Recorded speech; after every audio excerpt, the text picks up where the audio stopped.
Numa votação em que é necessário 2/3 para aprovação, se faz necessário que se dê transparência. Problema de verificação do quórum, porque está sendo afirmado que tem um quórum. Você tem que acreditar em mim que eu tenho 152 assinaturas aqui. Se eu estou falando, a minha palavra é válida. Se é sobre isso, acabou. Acabou, nós não temos mais o que discutir. Então, tá bom. Por favor, volta para o salão. Por favor. A palavra é do presidente do conselho. Acabou. Verificação é sobre isso. Não é questão de ordem. Então, eu gostaria que tivesse. Eu tenho quase certeza que não tem.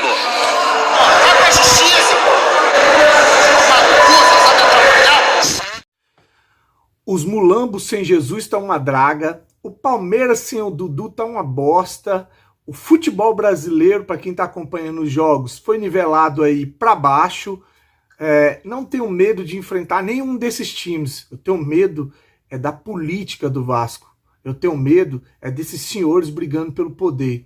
Como vocês viram aí, essa foi uma reunião do Conselho Deliberativo que tratou da reforma do Estatuto. Vamos falar de um assunto chato hoje em dia de jogo, porém necessário. Alô, Vasco da Gama! Viva o Vasco da Gama! Um clube de renome internacional. Brasil, Portugal! Vamos lá, rapaziada! Fala galera vascaína, Thiago Fontes de Brasília, isso aí, o Vascaíno do Cerrado, trazendo mais um vídeo pro canal. Para você que conhece, conto sempre com o seu joinha, o seu like.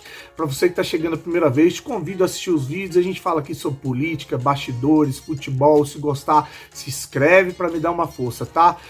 Hoje é dia de futebol, eu sei que muitos canais aí estão fazendo pré-jogo ou falando do jogo, a respeito do jogo. Eu fiz um vídeo ontem falando, inclusive tá postado no canal, onde eu falei aí sobre a juventude do Vasco, a usar essa velocidade dos garotos para a gente surpreender o time, o tão contestado time do Fernando Diniz, do time do São Paulo, que é lento e vem sendo muito questionado, fazendo partidas horrorosas no Campeonato Brasileiro. Falando em partidas horrorosas no Campeonato Brasileiro, quem assistiu ontem a rodada viu que o futebol tá com um nível aí bem ruim e os mulambos tiveram muita dificuldade para ganhar do Curitiba jogando com um a menos.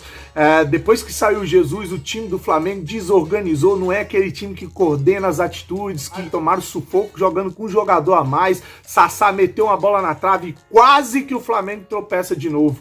O futebol continuou com o Palmeiras e joga o Palmeiras enfrentando aí o time do Goiás sem 15 jogadores. Por que sem 15 jogadores? Jogadores aí que tiveram Covid foram afastados, cerca de 8 a 10, e os demais é por causa de lesão. Então o Goiás com um time mesclado de sub-20 e reservas, talvez reservas dos reservas, deu uma canseira no Palmeiras. O Palmeiras sem Dudu é um outro time, é um time desorganizado, horroroso também.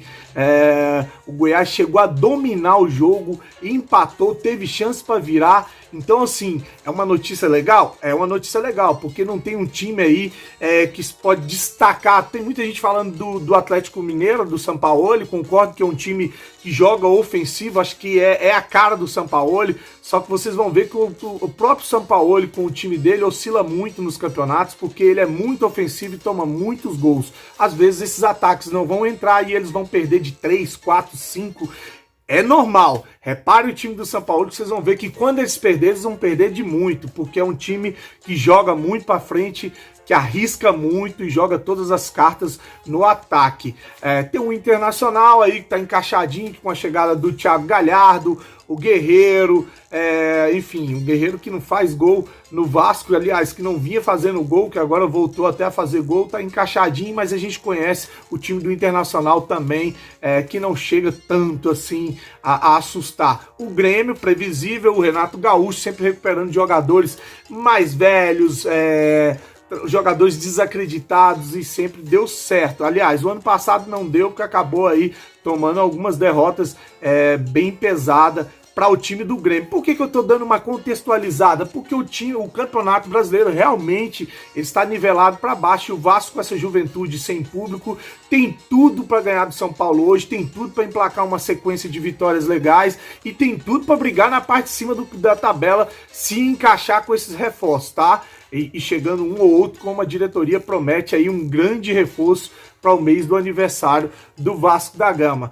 Então eu dei uma passada a respeito do Campeonato Brasileiro para dizer o seguinte: temos tudo para fazer um ano legal, com o técnico Ramon aí sendo destaque do Campeonato Brasileiro como técnico. O que pode atrapalhar? É ela, cara, justamente a política do Vasco, a briga pelo poder. Eu mostrei aí detalhes da reunião do conselho que tratou da reforma do estatuto, onde teve a briga ali do presidente Alexandre Campelo com o presidente do Conselho Deliberativo, Roberto Monteiro, onde eles estavam discutindo se houve quórum, se não houve, porque assim, a gente discutiu muito, mas muito aí a reforma do estatuto, mas o que eles estão discutindo é que se essa reforma, se o trâmite ou o processo que foi feito essa reforma foi legal, e pelo que parece não houve quórum, não houve aí o número de pessoas, porque assim, para você instaurar uma reunião ali para discutir alguma mudança, você precisa de maioria simples, são 150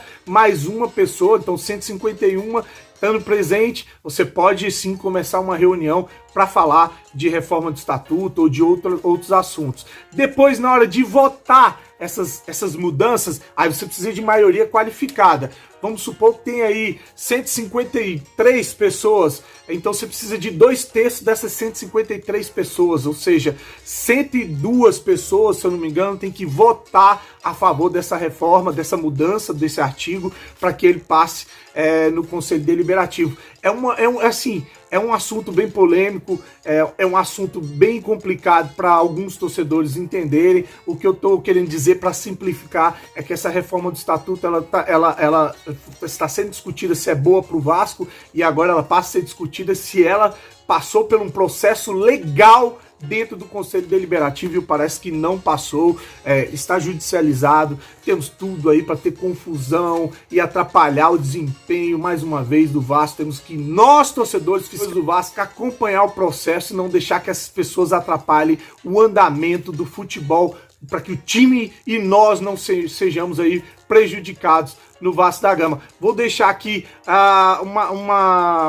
um áudio que o Otto de Carvalho, que é conselheiro aí, que é benemérito conselheiro, membro do Conselho Fiscal do Vasco da Gama, explicando um pouco sobre essa ilegalidade da reforma do estatuto. Só para finalizar, e depois eu volto para a gente dar os finalmente, tá? Agora, veja bem, para instaurar qualquer mudança de estatuto, aquilo que eu te falei, tem que ter 151 presentes, tá certo? Isso é para instauração de discussão de mudança de estatuto.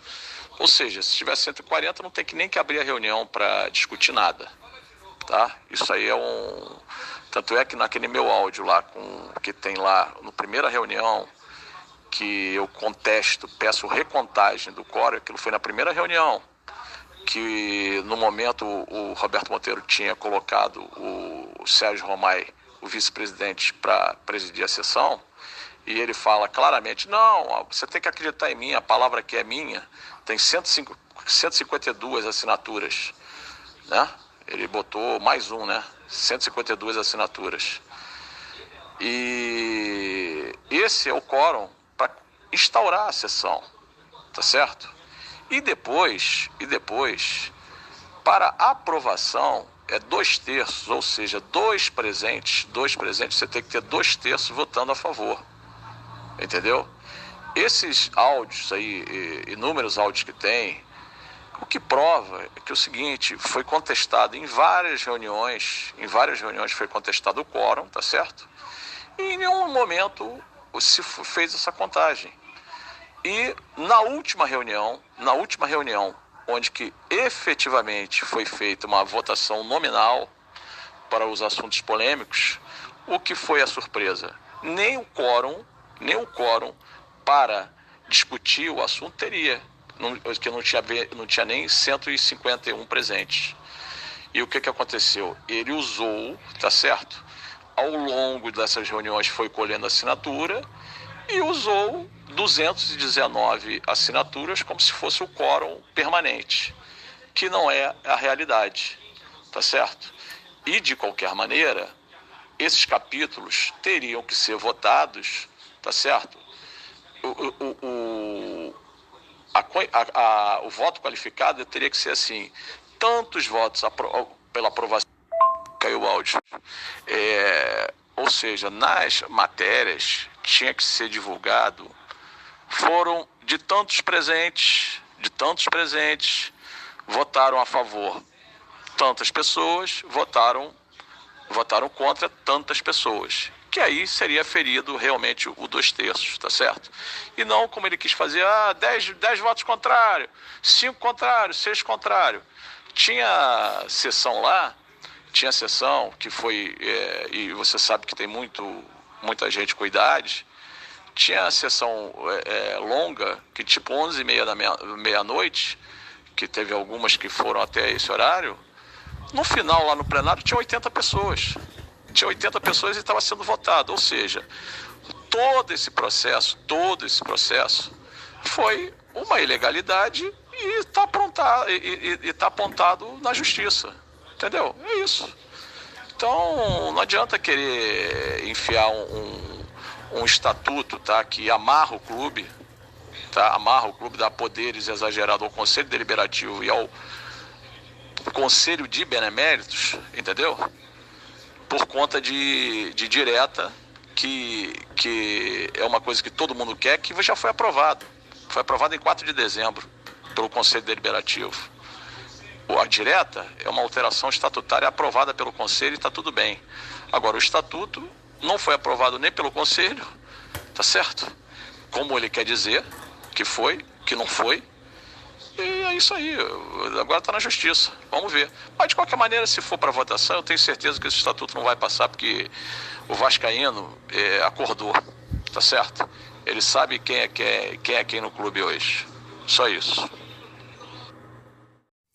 Só para deixar claro que os áudios que eu mostrei para vocês no início são áudios aí que vazaram da reunião do Conselho que discute a reforma do Estatuto, tá? Esses áudios se tornaram públicos, eles são parte do processo aonde pedem aí a impugnação ou para o cancelamento, a inviabilidade desse processo da reforma do Estatuto, que ele foi aí maculado, que ele foi aí feito de forma errada, tá? Então, só para trazer essa informação para vocês, que é importante, então, que essas pessoas não atrapalhem o andamento do clube do Vasco da Gama, tá? Vamos ter um futebol aí agora de tarde, Vasco e São Paulo, fundamental essa vitória, vamos estar ao vivo no canal Super Papo Vascaíno, em live, falando aí no pré-jogo, Vasco e São Paulo. Dá um pulo lá, obrigado pela sua força, se inscreva no canal, curta, compartilha, tamo junto, um ótimo fim de semana com vitória do Vascão e saudações vascaínas.